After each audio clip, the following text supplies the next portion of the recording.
bombastic side-eye, criminal offensive side-eye. I went crazy over you.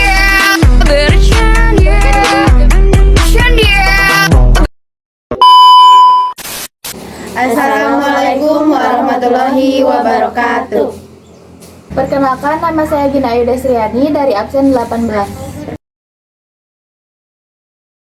Perkenalkan, nama saya Tawita Eka Ajalia dari absen 33. Perkenalkan, nama saya Fitri Rohimah dari absen 16. Perkenalkan, nama saya Nazita Talfiarindi dari absen 26. Jadi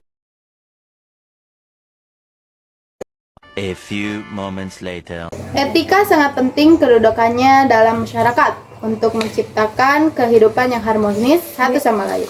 Oleh karena itu, dalam masyarakat, informasi juga memerlukan etika dalam pergaulannya. Ada 10 etika yang digunakan sebagai panduan bagi pengguna komputer yang diterbitkan oleh Computer Ethics Institute. Yang pertama, tidak menggunakan komputer untuk membahayakan orang lain.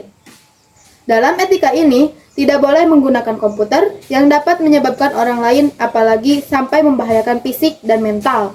Contohnya, saat ini adanya cyberbullying, menyebar ancaman untuk orang lain, atau mencuri informasi pribadi, dan menyebar fitnah melalui internet.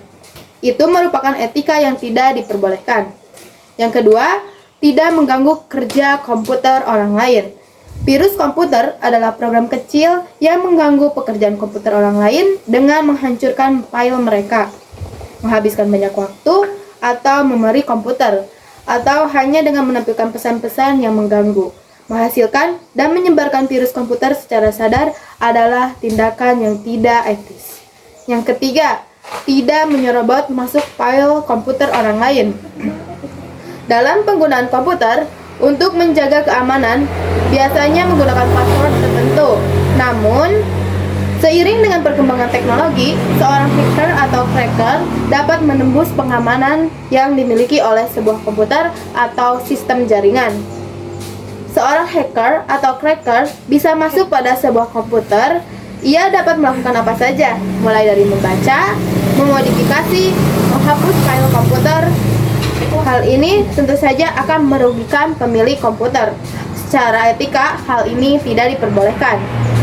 A few inches later. D itu tidak menggunakan komputer untuk menipu. Contohnya dalam sini itu adalah pencurian. Pencurian itu dalam hal bisa berbagai bentuk. Salah satu contohnya pembobolan rekening atau kartu kredit. Salah satu caranya adalah dengan metode skimming, yaitu menyalin data dari rekening asli, dan dari cara tersebut bisa digunakan untuk mencuri uang dari jarak jauh. Lalu poin E, tidak menggunakan komputer untuk menipu. Penipuan juga sangat marak terjadi melalui penggunaan komputer. Sebagai contohnya dalam jual beli online, seorang penjual menanyakan produk yang tidak sesuai dengan barang aslinya. Hal ini tentu akan menjadi penyalahgunaan komputer. Pelanggan akan merasa tertipu. Selain itu, penipuan juga bisa dalam bentuk penyebaran hoax atau berita bohong sehingga menyebabkan banyak pihak yang dirugikan. Lalu poin F, yaitu tidak menggunakan atau menyalin program yang tidak dibeli secara sah. Menyalin program secara tidak sah merupakan salah satu permasalahan dalam penggunaan TIK di Indonesia. Hal semacam ini sering disebut dengan software privacy. Sebagai pengguna komputer, tentu kita sangat terbantu dengan adanya software yang ada, baik aplikasi perkantoran, pengolahan grafis, pengembang software, dan sebagainya, sehingga dapat meningkatkan kinerja sekaligus sebagai sarana memperoleh pendapatan. Tentu saja harus ada penghargaan atas jerih payah para pengembang software tersebut dengan cara menggunakan software yang dibeli secara sah. Jika tidak, tentu orang tidak bersusah payah membuat software tersebut karena tidak mendapatkan hasil atas jerih payah yang diusahakan. 2 hours later. Poin G, yaitu tidak menggunakan sumber dari komputer orang lain tanpa kebenaran. Dalam penggunaan komputer, kita tidak diperkenankan juga menggunakan sumber daya dari komputer lain dengan tidak sah. Baik sumber daya fisik seperti printer dan scanner yang terhubung pada komputer tersebut maupun sumber daya lain seperti file. Poin H, tidak mengambil hasil intelektual orang lain untuk diri sendiri.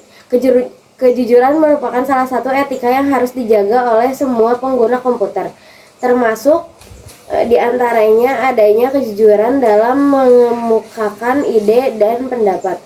Dalam dunia pendidikan dikenal istilah plagiarisme. Plagiarisme adalah mengambil hasil pemikiran orang lain ke dalam tulisan tanpa menyebut penulis asalnya. Pelaku plagiarisme disebut dengan plagiator. Masalah ini cukup serius di dunia pendidikan, mengingat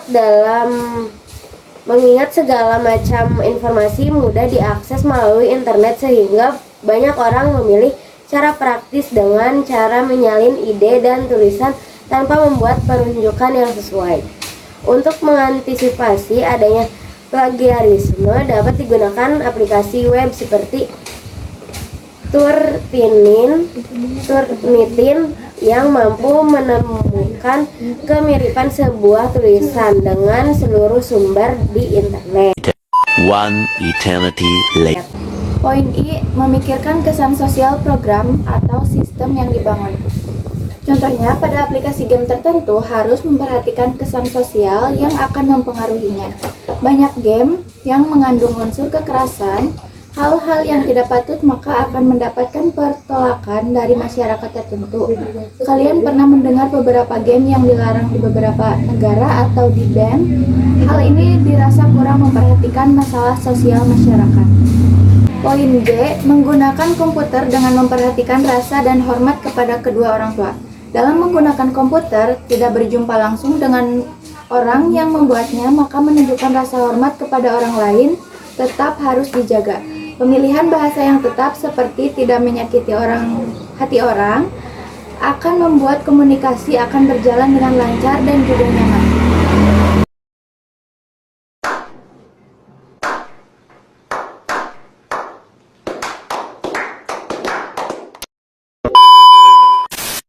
Nah, jadi itulah 10 etik dalam penggunaan TIK. Mungkin sekian dari kami. Mohon maaf apabila ada persalahan dan kata. Wabillahi taufiq wal hidayah. Wassalamualaikum warahmatullahi wabarakatuh.